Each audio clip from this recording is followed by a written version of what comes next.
Pricing is really difficult. When I got started in the business, I didn't have the faintest idea how to price commercial or residential. I was clueless. And I remember the challenge and the difficulty.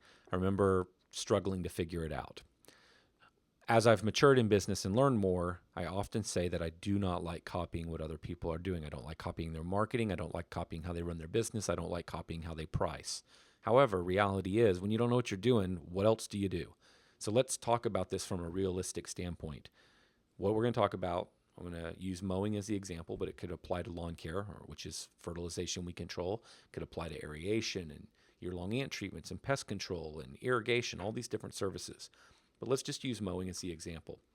So in your market, and in my example here, most companies start in residential lawn mowing. It's the easiest one to get started in. Most companies that don't really know how or have never been in the industry don't start in commercial. So we'll just use a residential mowing example. So in your market, most people charge $50 to mow a lawn. How do you know that? You know that because they're putting out door hangers, they're advertising pricing on their website. You just start to figure it out. The mowing is one of the easiest services to figure out what everybody's charging because they all lead with that in their marketing piece. They talk about price. Mowing is probably the biggest commodity in lawn care in that price is very easy to figure out and it's known. So start with figuring out what others are charging. You start to find out what it is, and then you kind of pick a midpoint. So if you hear that they're charging 45 to 50 to 55 for this neighborhood, you might start at 50.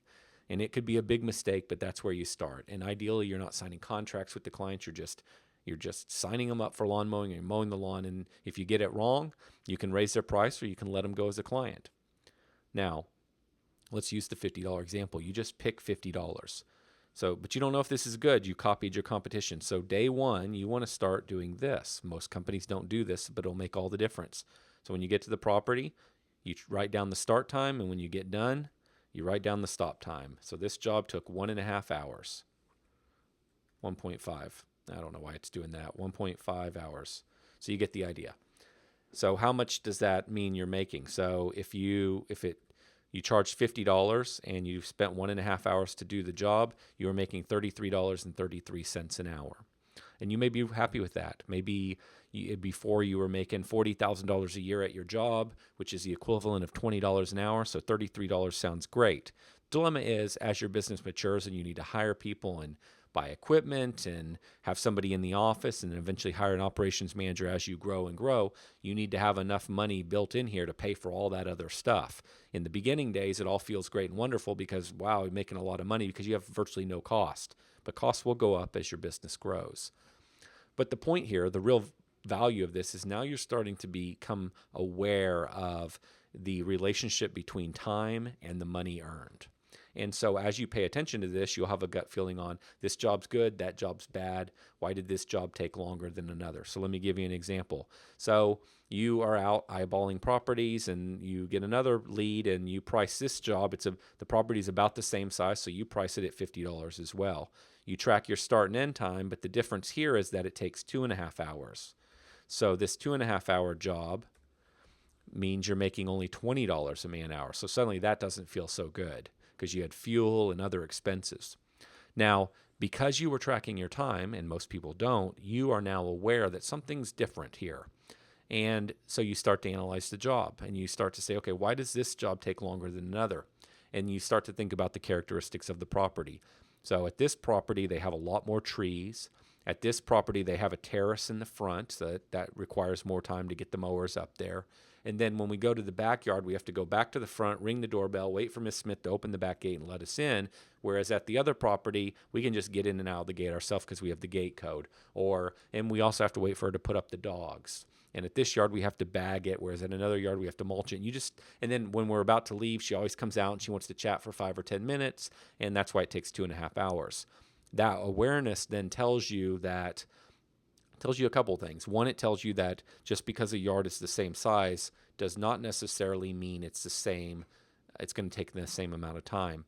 And so if it's not going to take the same amount of time, what are the attributes about that property that you might not want more of? So you may now want to start avoiding jobs where the client says, I'm going to have to let you in the gate, or you're going to have to call ahead and we'll have to meet you at a certain time, or the yard has lots and lots of trees and maybe you don't want those. Or maybe you say, you know what, I'll still take those, but I know they're going to take me more time. So to achieve my goal, I probably need to charge about $80 an hour there. And as you can see, that would make you about $32 a man hour. The tracking of the time is the most important thing, because if you're copying somebody else's price, which is okay, if you track your time, you start to see where your problems are so that you can start increasing prices, or you can start to learn from your mistakes and on the next job price that job correctly. This works with every service you'll provide. You can start out modeling the market, and then from there you can work on improving the pricing and making it your own. Rule of thumb in my mind is the lowest. If you're doing residential, you really want to aim for making $40 a man hour. Now, you could be overpricing yourself in the future if you are not very efficient yet. You don't really know how to trim bushes very good. You don't know how to mow yet, or you have mowing equipment, but it's kind of like Home Depot version equipment, so it really slows you down. So if you aren't efficient, you may have to earn less than $40 a man hour for a while until you get the right setup. But once you've got the right tools and you've figured out how to do it and you're quick, you really need to be achieving this man hour rate. My point of telling you the alternative that you may not be able to get that is, if you try to charge $40 a man hour, you're using really crummy equipment and you have all these inefficiencies in your business, you may way overprice yourself in the marketplace and not be able to win any business. And so I simply am saying that the goal in my mind is you really want to be getting a minimum of 40 an hour and 40 an hour and up. That's a number that you can grow a business with. This $25, $30 an hour stuff, it doesn't work. You'll see some of that kind of stuff in commercial, but you have to have big properties and tons of volume. You cannot make those types of numbers work with a bunch of residential properties, in my opinion. So that's the basis of getting pricing figured out in the beginning. Kind of model the market, copy the market, and adjust quickly and learn from experience.